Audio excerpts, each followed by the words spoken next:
Estamos de volta com Bastidores do Poder. No bloco anterior a gente falava, né, sobre o coronavírus, o efeito na economia. Só trazer um dado que foi divulgado hoje também pelo IBGE, que é em relação ao desemprego. Caiu no mês de janeiro em comparação com o janeiro anterior, né, do ano de 2019, mas ainda temos 11,2% de desempregados. Isso dá 1,9 milhões de pessoas. 11, né? Oi? 11,2%.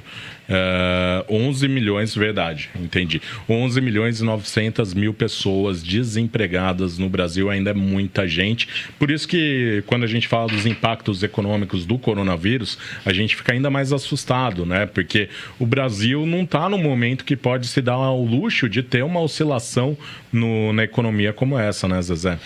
O que é pontuado é que o Brasil, ele tinha que ter feito reformas, ele já tinha que ter conseguido aí ficar melhor na fita econômica, né?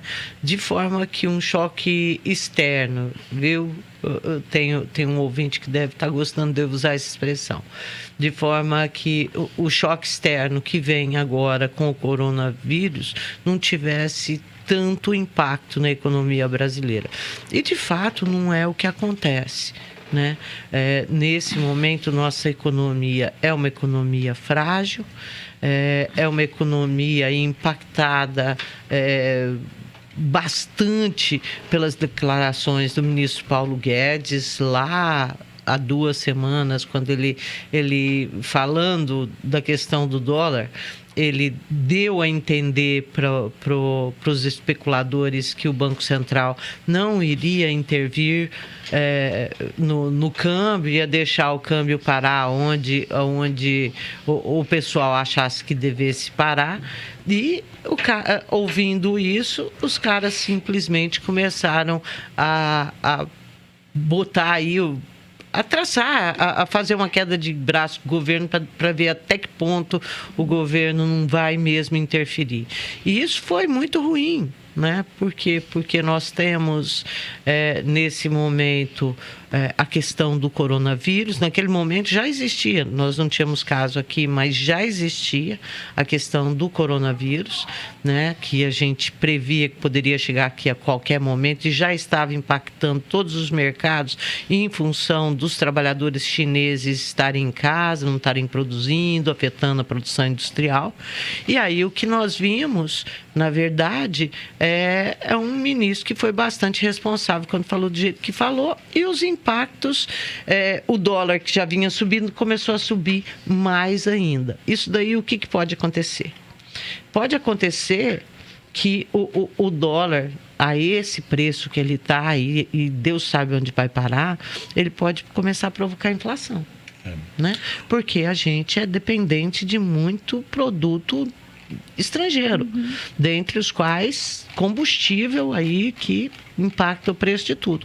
E se isso acontecer, uma das coisas que pode rolar é o quê?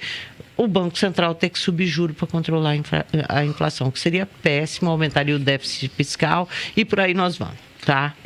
Rose, em relação ainda, voltando ao tema desemprego, tem ali um outro índice que também acaba sendo bem preocupante, que é o da informalidade, né? nós temos hoje 40,7% da população ativa na informalidade. É muita gente também. Lembrando que nesse mesmo período do ano passado, estava em 38,9%. Então, aumentou aí durante um ano esse número de trabalhadores informais.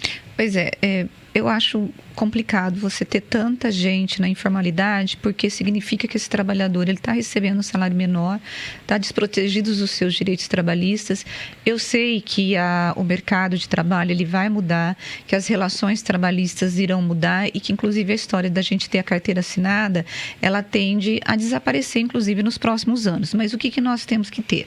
Nós temos que ter leis e garantias de que esse trabalhador, mesmo que ele seja um prestador de serviço, que ele tenha condições condições de cobrar um valor para que ele possa, por exemplo, de repente pagar uma previdência privada ou pagar o INSS, para que esse trabalhador não esteja desprotegido. O que nós temos? O que a gente tem dentro dessa informalidade é o seguinte: ele não consegue um trabalho formal, ele começa a trabalhar como Uber, começa a vender pão, monta pega uma carriola, vai vender fruta. Esse é o trabalhador informal. E é um problema para a economia do país também, ele não recolhe impostos. Ele não recolhe impostos, exatamente. Por quê? Porque quando você leva o trabalhador para a economia subterrânea, porque é chamado de economia subterrânea. Por quê? Porque ela não gera receita, não gera impostos, ela ainda traz esse trabalhador para uma situação de dependência e muito complicada. Por exemplo, um trabalhador informal, se ele sofre um acidente, Zezé, ele não tem nenhum tipo de seguro, ele não tem onde se apegar, onde se socorrer. Então, para o nosso país, ter 40% de trabalhadores na economia informal é muito sério, porque você deixa de recolher e você está levando essa pessoa que já está fora do mercado de trabalho para uma situação uma situação muito complicada, inclusive de vulnerabilidade social e inclusive nessa questão trabalhista. Ô, Marcão, mas eu acho que agora tá quase chegando. Vamos falar sobre isso, porque isso é importantíssimo. Foi marcada a sessão para votar os vetos, né, do Jair Bolsonaro à lei orçamentária. O Davi Alcolumbre, presidente do Senado, convocou uma sessão do Congresso para a próxima terça-feira, às 14h. As leis orçamentárias que geraram aí a indignação do general Augusto Heleno com o Congresso, depois o compartilhamento pelo presidente Jair Bolsonaro de vídeos convocando a população para os atos do dia 15 de março. Então foi aí que começou essa disputa, né, Zezé? Exatamente. E o que se discute? Porque eu vejo muita gente falando sobre a questão de fechar Congresso e não sabe nem de onde que nasceu essa discussão toda.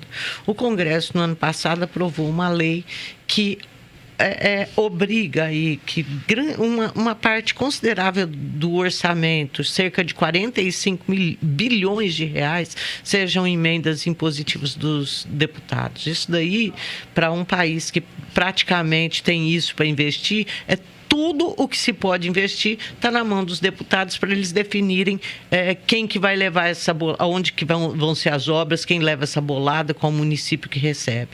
E o presidente da República disse, olha, na verdade, o Guedes e mais um outro ministro foi lá no Senado discutir com o Alcolumbre e com o Maia, dizendo, não é possível isso daí, porque quem executa o orçamento é o Executivo, não é o Parlamento. Vão chegar num acordo. Chegaram num acordo para que esse dinheiro ficasse na mão dos deputados, mas que não houvesse punição na eventualidade de não ser executadas essas emendas em até 60 dias, porque era isso que estava no texto. O Bolsonaro não concordou com isso, falou, não concordo, eu quero esse orçamento aqui para a gente tocar os projetos do Executivo, e eu vetei e quero que os vetos sejam mantidos. E é nessa reunião da terça-feira, que foi marcada agora há pouco, que será discutida aí a questão desses vetos, se serão mantidos ou não. Eu acho que o Senado tem grandes chances de manter o veto, porque está bastante dividido. 20 segundos. Bom, eu acho que o Congresso, Zezé, não tem que colocar essas medidas impositivas, porque é o Executivo que tem o direito de decidir como ele vai gastar. Eu acho. Vai ficar amarrando, né, o Executivo dessa maneira.